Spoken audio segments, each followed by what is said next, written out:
today, but they're a team that is very, very good at playing from that loser's bracket. So a lot of times we will see these top four teams doing well in that situation, and currently we are here again today. So we're very excited to see where we're going to go with that. But I mean, Zeta, of course, from Japan, and we don't get a chance to see them quite yet. I cannot wait, honestly. I know we've all seen the stadium, right?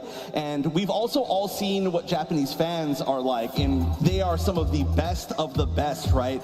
So I cannot wait to see them cheering from the stadium. Kelly, did you get a chance to see the line outside when we were walking by? I did see a bit of a line early this morning. It was already brewing at 7 a.m. So some people cannot wait until they get into the arena and want to get some good seating. But I feel like wherever you are in the arena, it's going to be great seating regardless. But yes, as I said, I cannot wait for everybody to see it. It's going to be so exciting to see Peru going up against Zeta Division. And one thing I love from the Japan crowd as well is their cute little signs. So I'm wondering what cute little signs they'll end up bringing to the arena today. Yes, I was saying that the Japanese fans have the best sign game. I think we were talking to Shinohara on the sidewalk randomly yesterday, and we were saying that one of those Japanese casters, also going to be a Japanese broadcast, so huge shout outs to our friends, our Japanese casters over there who are going to be bringing some action. But speaking of the casters, Danielle, did you get a chance to see, no spoilers by the way, no spoilers is very important, did you get a chance to see the outfits of our particular Unite casters for today? I explicitly tried to not look at them when I headed into the green room. I said, okay, it's going to be great. I want to have the same experience as all of our viewers at home. So I was like, when we're going through the makeup room, I was like, okay, let's just sit down, don't look at them. So obviously the outfits, I trust these two to put on an absolute masterclass. But I don't want to talk about just the outfits. You guys at home, when we do get into the arena, the production team has put on some magic on the stage just for Pokemon Unite. And I looked at it, we all saw it yesterday. We just thought, oh my gosh, we are starting to reach that level of esports within Pokemon Unite. And you can only imagine it's just going to get better and better from here. It is. I can't wait for it. And we do, of course, have some other caster thoughts here, as we are casters as well, and we're not going to be in the arena, but we have our predictions as to who we think are going to win, and we get to see a little split nearly down the middle. If we had 8 members here, we might have had an exact split, but we'll go right to left. I don't know, we'll start with Soph. Soph, what is your prediction? You can see it right there, but why do you think that they're going to be winning? Right, so I'm ready for Zeta Division because I believe in this matchup in particular. Like you were mentioning, Chef, the top 4 that we saw this year at Worlds just really felt like everybody was incredibly strong, but had a couple of weaknesses against specific matchups. So I feel like in this case, Zeta Division, in my opinion, has just a little bit more cleanliness in their team fights, especially in the late game, and how they can come back from being behind on early. That can really just make a difference, because we know there's a Ray, there's a way, but we have been seeing at Worlds this year that flips have not been just super common like they were before. It's like somebody goes for the rip, but there's so much comeback that can happen, which is, to me, is a great balance of the game. And when we see that being the case of the meta right now, I think that benefits Zeta. And especially to me, Vitopo has been just an incredible player during Worlds here in Anaheim, California. The fact that on day 2, they had accumulated the largest amount of knockouts out of everybody at Worlds for Pokemon Unite. So my expectations are incredibly high. Oh yeah, I think all of ours are. We'll get back to the predictions though, because I just want to remind everybody at home that just for watching, you get a chance for some good stuff, and that's going to be right here. You can see you get the World's in-game sticker. It's going to be one of a kind little option. You can see you just got to use the password below, Worlds25. I do like a lot of the stickers. I'm a big fan of getting that kind of customized player card, and especially if you're watching, if you're enjoying it, you can always remember that memory on your player card. You can also, though, just by watching, get some Twitch drops. We've got the Murkrow Platinum emblem, we got 500 EOS coins, the gift box. There are quite a few different things you can get out of that as well. But for our Go co-streamers, we do have as well. Oh my goodness, this is so cute. Kelly, you were looking at one of these earlier, right? Yes, I was actually really lucky and ended up doing a lucky trade with somebody here in the event, and I ended up getting a shiny one of these, but with the jacket. But yes, Wow. there it is, Pikachu with the jacket, and I know some folks have been wandering around with some of those jackets from the Pokemon Center as well. So if you tune into Pokemon Go, there we go. There's that Pikachu. Yep, and we got to see Goop Snacks with that on. But that's not the only game, of course. All of the games. Next up, TCG, which, again, I also know you've been doing quite a bit of. But you can use a special illustration rares in-game by using code WCS25TCGL. And I do love all of the cool cards that you get to use in live. I've been playing a little bit of live myself. That's not the only one, though. Even more, this is a ridiculous amount, by the way, of drops and rewards for this weekend, but I'm going to keep going. We got the World's deck box, the sleeve, the coins, so many different things. I honestly can't even read it all out. That is a huge list, but basically, just keep watching. And then finally, of course, VG, where you can get the World Championship winning Farigiraf. I know that's a Pokemon I really like. I know our producer currently right now as well. Big fan of this Pokemon. We actually were kind of like labbing it right when the game came out. So this is a really fun one to have. I think it's got a really cool ability. Use code WORLDS AR. I'm not actually going to read that one out because they always have the numbers right there, but you can see it on your screen. So lots of different rewards for this weekend. But of course, you know, the big reward for us here is that we get a chance to see our teams and our casters and our game all in this gigantic arena, which is going to be so fun. We can kind of move back for a little bit. We've only got a few minutes left until we are actually moving to our Championship Sunday, but we're talking about predictions, and Danley, it's your turn. Okay, so my prediction was Zeta Division, just like so. So we're kind of in the same boat here. Japan. I really think it's just come down to, I mean, this is also the same for Peru. Both of these teams, they fell short last year, and clearly they've made it to the finals. Both of these teams are incredibly hungry, but I feel like Zeta, they have a bit of an edge in the experience department because Japan, they run so many live events, and to have all that experience playing on LAN against other players, it's a much different experience than playing at home, on your couch, on your bed.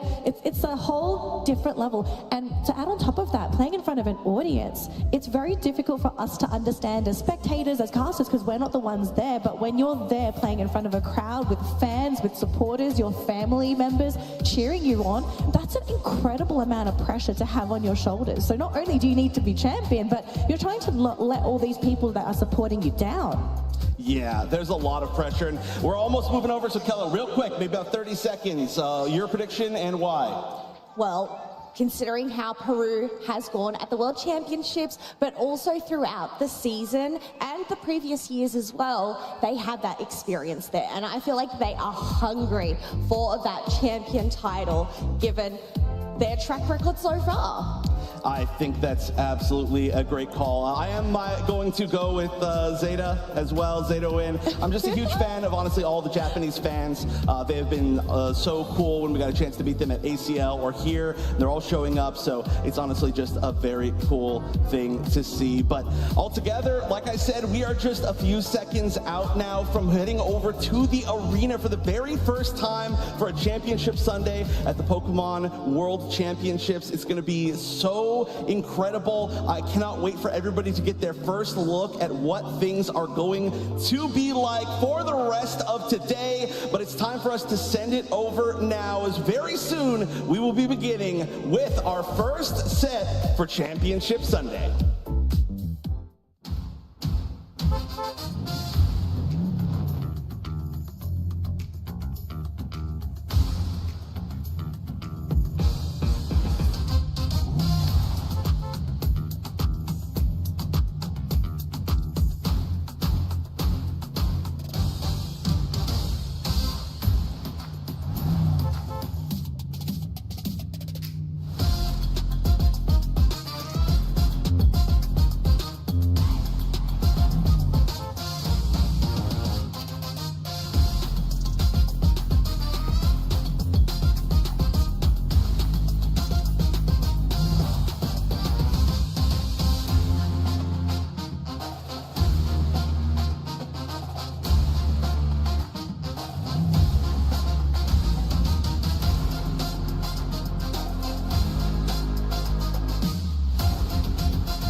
For the last 10 months, trainers across the globe have been devoted to the pursuit of excellence in their games, working to prove they are better than all the rest.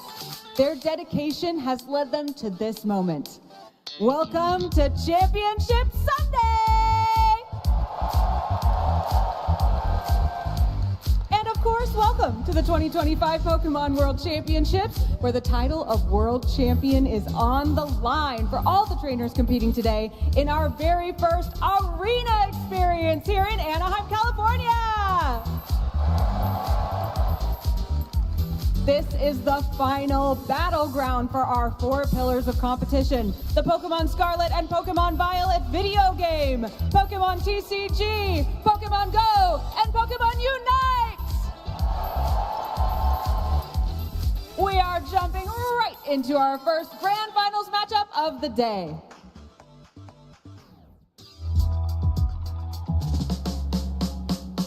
Have you ever had your back to the wall? Ever had the odds against you stacked tall? Ever felt like you were about to fall? One wrong move and you lose it all. Hey, we can win the day if we unite. Come on. Yeah. Hey, we can win the day if we...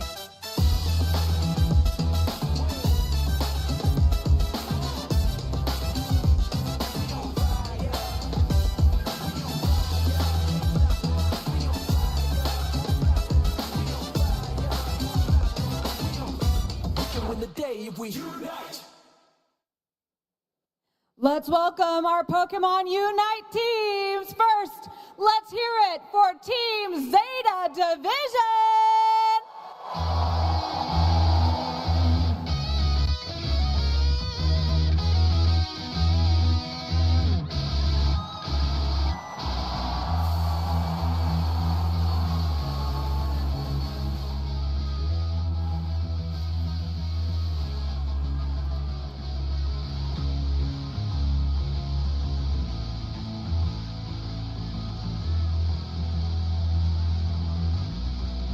And their opponents, let's hear it for Peru Unite!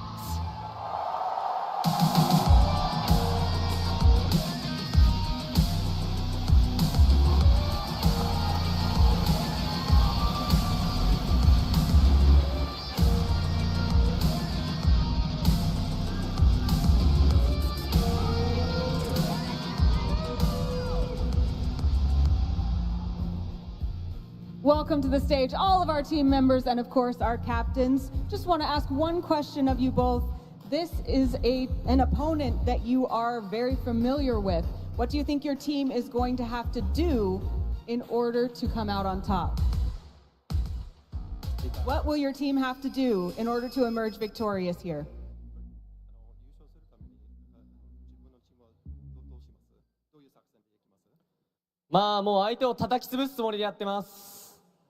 I plan to crush my opponent. Wow, confident. What about Peru Unite? What will you need to do here in order to win? Haremos todo nuestro esfuerzo. We'll do all of our best effort. That sounds like a good plan. Captains, thank you. Take your seats. And casters, let's get right into this match.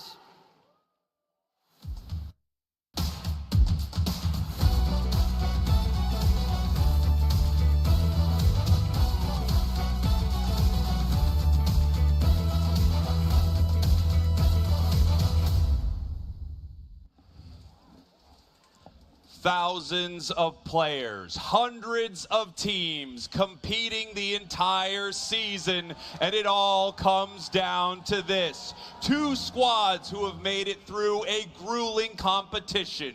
Peru versus Zeta. For everyone joining us here in Anaheim and the tens of thousands watching at home, these are your 2025 Pokemon Unite World Championship Grand Finals!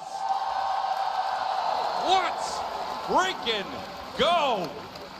Hello, everybody. Jake, your resident content cowboy here. Yeehaw, joined by the one and only Noob Snacks.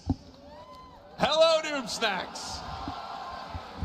Are you ready? Dude, I am so excited. In an arena, you can hear the crowds just almost overwhelming us already. I know the people at home are tuned in, ready to go. We got Zeta Division, we got Peru, and a little bit of a flashback of the salty runbacks here from the AOS Cup 2 years ago. That's right. These teams have met before in an international competition, but never with so much on the line. Both of them with their first opportunity to become a world champion. Now, Japan as a region did this last year in dramatic fashion. It's a different team, a different squad. That was Fennel, and it looked amazing. But now Zeta has their opportunity to take the crown. But in front of them, Peru, who has already beat them once in a moment like this. And they just came off of a huge win against their arch nemesis, Luminosity Gaming, a team that has had their number all season long. Peru taking them to the limit, dragging them to the deep waters, winning in Game 5 of that best-of-5 semifinals from last night to punch their ticket to be here in the arena today, standing in front of them from the first LATAM World Championship in Pokemon Unite is, of course, Zeta Division. Zeta Division, such an incredible team. I think a lot of us had our eyes on them as the absolute best out of Japan, and we were not wrong. Making their way through our single elimination bracket yesterday without dropping a single match. Now, Peru is a different story. Peru ran into what a lot of people expected to be here today. Luminosity Gaming took them to game number 5 last night, all the way to that final match, and was able to pull out a victory against a team that's had their number all season. Now that they have slayed one giant, can they do it again? We're going to have to find out here, because it is one best-of-5 that separates one of these teams again from that coveted Pikachu trophy, the first place finisher, the world champion here in 2025, home of the world's largest marble, Anaheim, California. It's going to be amazing. This is the highest level of Pokemon Unite competition that we have ever seen by two teams that couldn't deserve it more. Zeta has been grinding for years. Peru has been grinding for years. Both of them coming up short in international competitions multiple times. Peru taking home some international titles. Zeta getting so close at ACL, but not able to take it down. Yep. And now both of them in peak form here in the arena.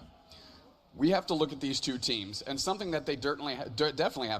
What is that word? Get it together. They certainly have it. This is the World Championships, baby. Get it together. One of these things that these teams definitely have is they have stuck together, and they have tempered and weathered these storms that you're talking about over these 2 years to get themselves into this position, into this, like you said, tip-top fighting shape, to get to the finish line. Which team is going to be able to cross it first? We find out soon. Now, I know a lot of you are joining us because we are on the main Pokemon channel today. Unite is often on our Pokemon Unite Twitch channel. So we have a lot of new folks who are going to be checking out the competition. We will be walking you through it. If there's anything that is confusing, get ready, because you will not see better esports action here on Championship Sunday. And I'm sure they don't want me to say that. But we already did. Log it, book it, ship it.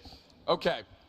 Tell me a little bit about Zeta Division and their run this weekend. The thing that is impressive about Zeta is they had a tough day one, kind of a real rocky day one, running into amazing squads, but then day 2 rising like a phoenix, destroying every team in front of them. It felt like with ease as they made their way to the grand finals with a 3-0 sweep. Flawless win, right? 2-0 in our top 16, 2-0 in our quarterfinals, 3-0 in our semifinals, so they are definitely on one. However, Peru Unite also finding themselves in this position, having a bit more of a tumultuous time, but still finding their way to come out on top. Yeah, that's the interesting story between these two squads. Peru has been tested throughout day 2. Zeta tested throughout day 1, and now they're going to run into each other. And in a few moments here, we're going to be heading to our first draft here of our grand finals. What's going to happen is both of these teams are going to choose Pokemon that are banned out for the match that no one can pick, and then we're going to go back and forth as they fill out their roster of 5. If one player picks up something like Charizard on one side, it means the other team cannot grab it on another. You will not see see two of the same Pokemon in the same match. Let's talk about some of these players for these teams and what to expect. I'm going to highlight Peru Unite and the two players that I've been talking about for the last 2 years, Kea and Draken, the support core here for Peru. The tank and support player, respectively, for this squad does nothing but cover the CYA for everyone else on the team, so Tempo Anemo can go deep in these engagements. What do we got on Zeta Division's side? Zeta Division has so many amazing star players. I have to shout out Tomato here for a moment. You will recognize him by his bright red hair. What an incredible player, an absolute superstar playmaker, and something that you and I love to shine a light on are these playmaker players in the defender and support roles, because it's the reason that you see players like Vitopo, one of the amazing Zoroark players on Zeta Division, able to carry and make so many huge plays, is because they have a whole team backing them up. If your carries are your lead singers, we've got, percussion, we've got the bass, we've got a lot going on behind them to make sure that they can shine.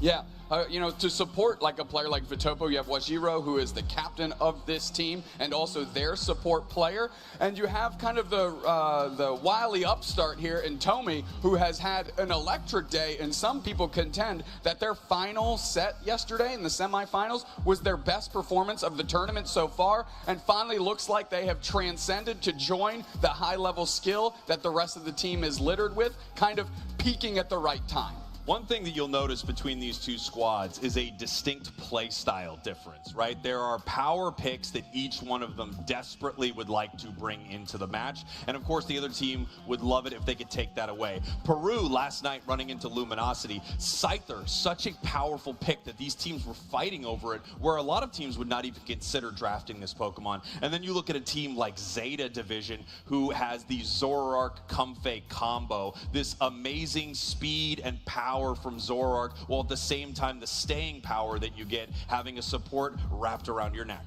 Yeah, exactly, right? It's like jumping out of a plane, and then there's just that comfy parachute that you get to pull the ripcord on whenever you're ready. And we saw a team like High Five get a draft in which they chose all of the counters that you could possibly dream for against that combination of Zoroark Comfey, and it wasn't enough. Vitopo and Wajiro together still took over that game easily.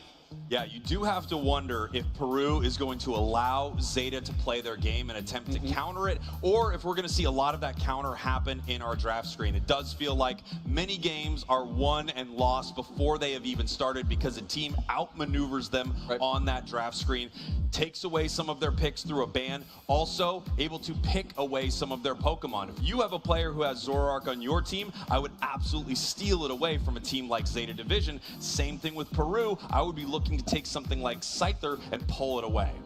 Yeah, I mean, but then there's other Pokemon that have shined incredibly well in the face of things like Scyther, even Zoroark, that's kind of having a resurgence this weekend and is going to be great in the hands of either Tomato or Draken, and that's Crustle of all Pokemon that's really having kind of a shine up and a glow up here at the World Championships. There are so many Pokemon coming into this weekend that haven't been staples throughout the entire season that are absolutely dominating. We have Ho-Oh on a legendary run. This thing is amazing right now with the Unite move that is able to revive members of your teams in some of those big fights. We have Charizard, who recently got some massive buffs, always on the periphery of the meta, but now finally picked in some of these big matches. And it's a great answer to something like Zoroark that wants to get in and get out of a fight. Charizard able to pick it up, slam it down into the ground of Thea Sky Ruins and try to take it out before it can really start. But not the end-all be-all, right? Because like we said, we saw High Five have a Charizard, and it didn't really deliver on that exact strategy that you just broke down.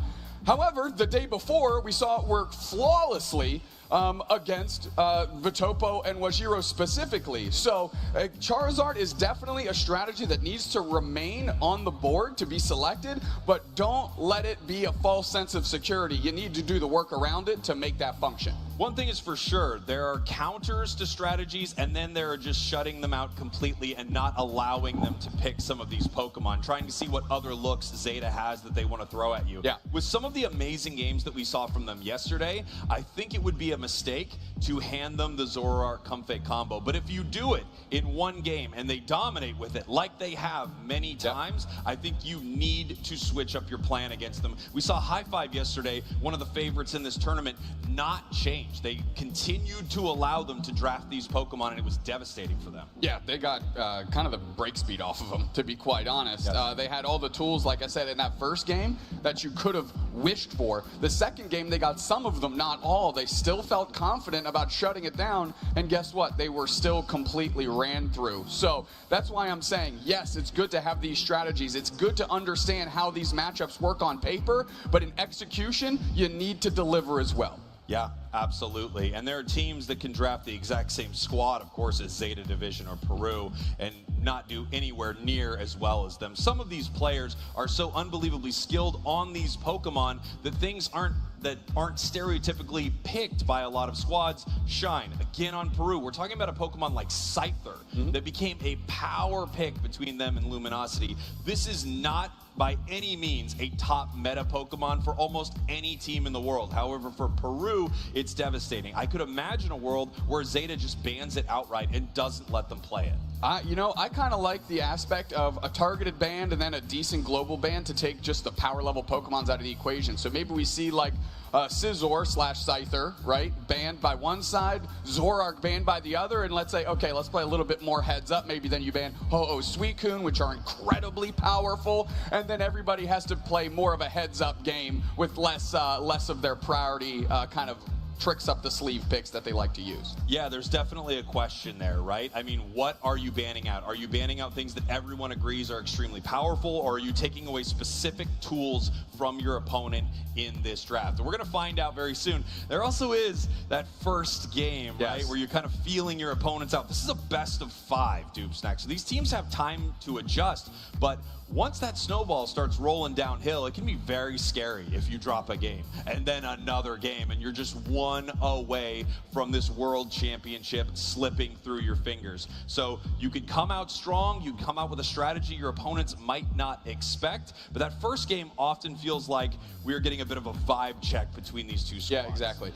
Peru Unite, specifically yesterday, overcame the thing that you just talked about. They took that first game loss, and it looked pretty bad in that second game as well against Luminosity. They kept their composure. They developed an execution plan of how they could drag themselves back into the game. It worked. All of a sudden, we find the match squared up 1-1. The momentum has died, and now we're back at parity, and then Peru took control. It really speaks to how powerful of a squad Peru is. Yes. Most teams, when they start losing, they keep losing. It's rare that a team turns it around.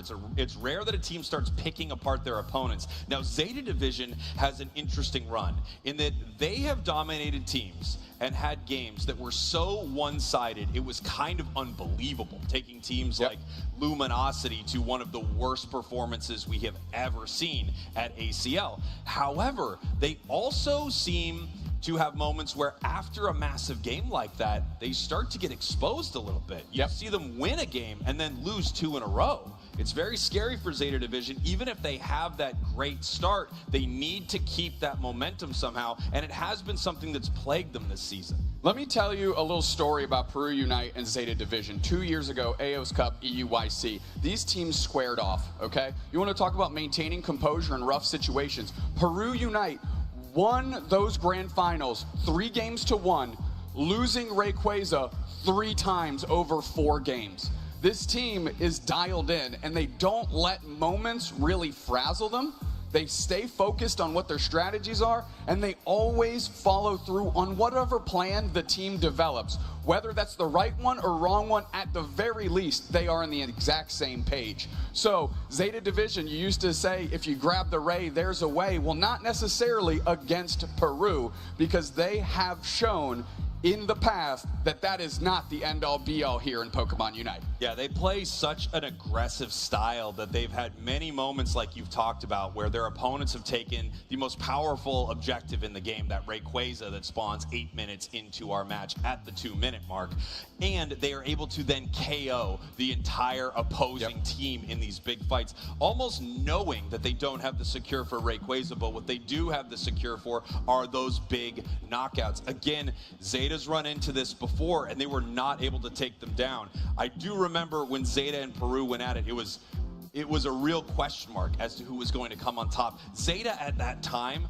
felt like the most coordinated team that we had seen, working in unison with these moments where they would all fire their most powerful moves at a target at once to secure objectives. They were absolutely unstoppable, but their strategy has changed over the years. They've actually become more aggressive in the enemy central area. They've become more aggressive with some of these team fights, where before it almost felt like their opponents were an annoyance that they had to deal with while they moved around the map taking everything they could.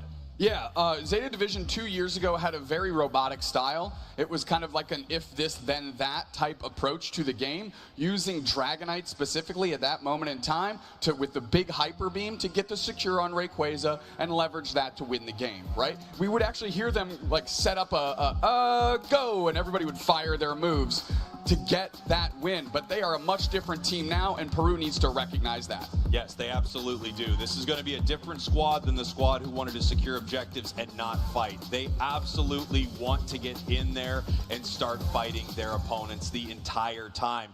They have just been taking down so many top teams. And here we are, Doomsnack, Zeta Division Peru, our first draft of our grand finals. We can see our bands right up top here. Hoopa for Zeta Division, over to Zarina on Peru Unite. We've got the Buzzwole, and they take the Comfey away. I think this is absolutely the right strategy, but it allows Zeta to pick up Suicune, this unbelievably powerful all-rounder that's played more like a support. Well, more like it is a support, right? We've almost seen it exclusively carry the experience share. You're going to see the light bulb over its head going into this game. It's so powerful. But now, Charizard is on the table, which is part of the strategy that you cobble together when you're trying to combat the strength of, like, Vitopo's Zoroark. They go Snorlax, Charizard, Draken, no stranger to that one. Yeah, this is a great pickup for them. Snorlax is one of those defenders that just never seems to make it to a ban, but is always picked, always amazing. On the other side, more strong picks. The support core here getting lined up. We have the Blissey that's going to allow their team to have some of those deep engagements, even if they don't have the Comfey. And Leafeon, the fastest Pokemon really in the game. It's a speedster, and many of our speedsters are quick, able to do a lot of damage, but Leafeon gets online before all of them at level 4. It can put so much pressure on your opponents. If you get an early lead with this Pokemon, you can take over the game. Yeah, Blissey as well, going to be a great facilitator for Leafeon in this moment. Tempo, Zainu's locking in Clefable, Zacian. Zacian also having a great weekend here. Clefable's healing unmatched, absolutely unparalleled from these support Pokemon. Yeah, Clefable is one of those picks that I feel like North America has been sleeping on quite a bit, but worldwide this thing is an incredible choice. As we head over to Zeta Division, Garchomp in the gutter there is the last pick for Zeta. We haven't seen a ton of Garchomp this weekend. As you can see on your screen, a 9% pick rate for this Pokemon, but in the hands of a great player, Garchomp's still very strong. And then Anemo over here going to run the Absol, another very powerful speedster, focusing on critical hits, able to do an absurd amount of damage in a single burst. Yeah, I'm taking a look. Zeta Division's going to have to buy a lot of time here for Tomei to get online with Garchomp. We saw yesterday in the semifinals, when their Garchomp is online, that Dragon Rush, Dragon combo can take over the game straight into a Unite move. How is Peru going to smother the early game for Zeta Division to make sure that they can get their characters like Absol, Charizard ahead and online to make sure that the rest of the stuff sorts itself out on the back end? Yeah, you can see both sides have this late game scaling Pokemon in Garchomp and Charizard. They need level 9 for their Unite move so that they can really get powerful here, as we are all set to go here for game number 1. Our team's loading into this match. You can feel the excitement here in This thing is full. This is insane. This is awesome. This is absolutely insane. This packed house here as we get ready for game number 1 of our grand finals. You can see our battleground here. Thea Sky Ruins. Say the thing, Spraggles, as we get into this game. All right, here we go, everyone. Zeta Division, your purple team. We have Peru Unite, your orange team. The first game here of our grand finals is underway. Let's get after it, brother. Tomato and Rom, two very strong early game Pokemon going into the bot path. Zainus and Draken gonna have to contend a little bit here, and they're already taking some damage, getting beat up early as they have to peel back. Yeah, they had to peel back right there. Nice secure from Zeta Division. So all these wild Pokemon that you see between these two teams are contestable. Either team can take this and get massive amounts of experience and Eos energy. That's exactly what Zeta is trying to do here by putting the pressure on Peru. Able to take that one in the middle. Oh, wow. Okay. We had a Chansey moving through that central area, but Tempo taking it down for the K opener. You know what? They probably thought that the Charmander was going to be in the central area. Oh, huge push. Immediately going for the knockout here, and the Suicune sorts out the Snorlax. Wow. Bang! That's a two-piece for Zeta Division. Amazing stuff there from Zeta, stopping the Absol from picking up a KO, and you can see the power of that Leafeon getting stronger than any other Pokemon, faster, using this to take down their opponents, and now they should be getting the lion's share of this experience between these two goal zones. Tons of pressure being put on. You wanted to see how these two teams are going to square up early, and they want to fight, cowboy. Tempo moving forward. KO there, bang! Two more down instantly as Peru gets two back the other way. Dragon's low, Vitopo's low, but it's then Peru that goes down. You were wondering how these teams were going to square up, what the vibe check was going to be at the start of this match. Well, they are scrapping immediately here on Thea Sky Ruins. More points into this goal zone. The attack weights are stacking. Level 7 for this Leafeon. In one level, they will have a Unite move. Absol needs to hit level 9, and if you look across the board, it is only level 6 right now. Zeta Division in control, ahead in this fight. Great stuff from Peru in the top path, but Zeta dominating the bottom path, and here they come for the fight around the Swablu Altaria, and it looks like Peru can't even contest it. No, Tempo's down, not certainly for a 4v1 as they immediately jump to their central, just getting inventory who's where, but this allows the opportunity to stack right back on top of the Suicune. The pressure is on. We're trying to freeze them. Draken with a big heavy slam. The Razor Leaf is out. Draken goes down to try and afford the opportunity for the rest of Peru to get out, and they are going to be out safely, but that means that Zeta Division can get that goal zone closed out. Look at that, Dupes next. What an aggressive play, taking that goal zone so early, even before the birds have spawned between these two paths at 7 minutes 20 seconds. This is going to give Peru some experience in their bottom path that's open for them, and they desperately need it right now. They are behind Zeta, and it's important to note, Zeta won that fight without even expending their Leafeon Unite move. They still have it available, that Emerald 2-step that can do insane burst damage. Yeah, they're going to set up, or they can set up a nice little trap with this Leafeon to get a knockout here. Good experience getting gathered by Peru as Rom is figuring out where everybody is, and Zeta Division is working on the basement Reggie. Regieleki is at half. Rom steps up. They're getting sussed out and eyed down. Regieleki goes straight in, Whoa! and the Blissey takes it. Wajiro, the captain, stepping up for the squad, and Regieleki's flying in the face of Peru as that's two players down in a heartbeat. Zeta Division absolutely controlling this match here as they are moving towards this goal zone, but Peru somehow able to secure in the bottom path thanks to that Absol. Crazy that it went the other way where Peru didn't get the top path and Zeta didn't get the bottom path objective. The Regieleki did hit, not enough Eos energy in pocket for them to close it out, but Tomy comes back through and gets knocked out by Anemo, who's putting central area pressure back the other way. You can see Anemo right here trying to get out, just recalling in the central area of Zeta Division. Good freeze. Tempo in some trouble right here. Good heavy slam, Yawn! These heavy slams, unbelievable how they have saved their team with them so far. And interesting to see heavy slam Yawn, a build that you don't often see. Ron take a ton of damage. Mewtwo Unite is out. Draken with another big heavy slam. No Yawn follow-up there, but Mewtwo has gone mega. Zainu's looking for a target. They want the Suicune. Bang! Seismic toss. Solar slam from the sky by the Charizard as they're just starting to burn down everybody else. Blitz assistance for the save. Heavy slam back over. Peru wants this fight now. They're going to keep pushing. Back over the wall is the Mewtwo somehow still standing, and Wajiro catches the receipt as Tempo gets eviscerated by the Emerald 2-step. Vitopo keeps pushing forward, and Peru finally retreats. Peru pulling back here after a good fight, but they were trading both ways throughout that. We had a Unite move on Absol, and I think if they had a great opportunity, they they could have tried to take down multiple members of Zeta right there, but instead deciding to save it for this next objective. Right. Top path, we have Regieleki. Bottom path, we have one of the 3 Reggies that spawn there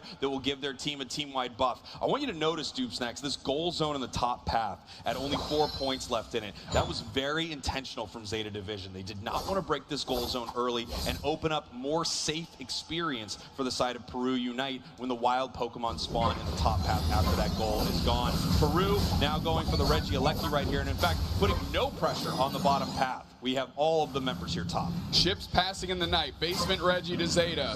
Regieleki to Peru. And that thing's going to walk in, and they're going to look to close this goal zone out as Draken's going to wither it down and go for a big overdump. Yeah, and what you can see here is just trying to score as much as possible before these 40 points go in, as well as leaving this up as long as possible so that they don't open up experience for their opponents. We have an interesting fight, possibly breaking out the nice area pressure. for Peru right here, as Kaya's in a lot of trouble, and they are going to go down. Oh, well, okay, they popped the Moonlight. You just able to get block. That's wild. The shield on block is so massive right now that they're able to get out. Now, Tommy's in trouble as they got too far deep. Boom, Mewtwo Unite and the Garchomp Unite is going to find themselves a knockout. Zynu's used their Unite move. They're flying over top everybody, burninating the countryside. Trogdor style as Zynu's back, and they finally get knocked out by Tommy, who's able to survive. We've got a back cap of 42 here to try and bring this scoreboard to parity. I love this play here by Peru. They obviously lost that fight, but they're still trying to fight. Wow! The Ice Beam barely misses the tall grass. Tomato knew exactly where they were, but able to make it back to base in time. 225 here to 175. And this first match has felt breathless, Dupe Snacks. These teams fighting the entire time. About a minute and a half until Rayquaza hits the map. And if history repeats itself from the start of this match, Zeta Division could have a convincing victory at Ray. They seem to be winning just about every engagement they run into with a full squad. And I think a lot of it has to do with that Suicune. Yeah, and now they're taking some of the lane farm that's supposed to be easier for Peru to nab. Draken going straight in, gets a big engagement on Rom after the yawn here. Wow. But Mewtwo gets out with the Fire Blast trying to run cover for Peru, and the exchange ends up ringing true. Absol down. Here we have Zacian possibly looking for a fight here. Charizard does get the Leafeon, which is a huge pick. Oh, Dragon Rush! Combo moving in. Silence in trouble, down. and they go down. Draken on the retreat. They get frozen a little bit. Tommy goes straight in. Kaya has been isolated. Moonlight is there. They can't save Draken. And the Mega Mewtwo Y sorting out another Pokemon. Mewtwo Y having an unbelievable start to the day. I mean, keeping up level-wise with the central area Pokemon and dominating some of these big fights. Massive damage from it. And right now, they would love to get some auto attacks onto the side of Peru so they could charge up that Mega Gauge, go Mega as soon as this fight kicks off. It's going to be a little tough if they can't, right? It takes a little time for Mewtwo Y to become super powerful in these big fights. However, Zeta in control right here. Look at the position around Rayquaza. Extremely aggressive all the way towards the side of Peru, as Peru is sneaking through the tall grass in the top here. This fight could be the last fight of our first match as they make their way up through the tall grass, looking for some experience here, just trying to get ahead somehow against Zeta and deciding when they're going to fight. They're behind on the scoreboard, so Peru is the team that needs to make a play. If they just let the clock tick down, Zeta takes this match. Now, of course, that will not happen. They will find a fight. The question is, can Zeta counter-punch it, punish them for a mistake, and win this thing as they've won a lot of their fights so far? Dynus, level 14 now, looking for their moment to start this engage. They're trying to get some information, find out where Peru is. They have not found out where that Leafeon is, and that's keeping them from engaging. Yeah, that's what they're looking for here. Someone that they can catch. If they can get a heavy slam into a yawn on multiple members, they might take the fight there. They obviously don't want to fight into Suicune when that whirlpool's around because they can be frozen. Okay, they know where Vitopo is now because the Razor Leaf just coming out. They find Vitopo. They're moving forward. Here's the heavy slam. Heavy slam in engagement. Moving forward, going for the freeze. Over the top is Tempo on the chase here. Blitz Assistance almost goes for the save, and the pressure's on. Tempo is absolutely eviscerated. Big Garchomp unites. Vitopo still carrying that Blitz Assistance. They're looking for a new target. Power Nap doesn't bind everybody. Then it's the Rayquaza taken by Peru. Peru is taking it.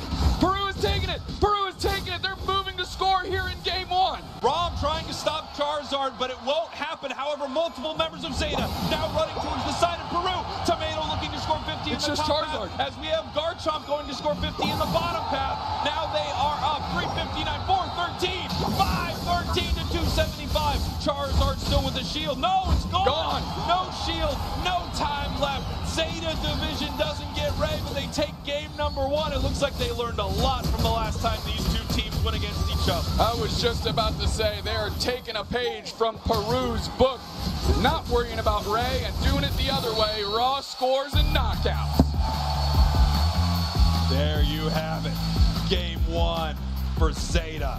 Absolutely dominant performance, really winning every single engagement they went into. I love the call from Peru to go for Rayquaza, recognizing that these fights have not been going their way, but they're going to go for this objective. And they do get it in that moment. But Zeta playing around it so well, only letting one member of Peru walk away with that Rayquaza shield. Yeah, great knockouts, understanding that Peru was going all in. And when Peru dives in to try and secure Rayquaza, it kind of puts you right in a target.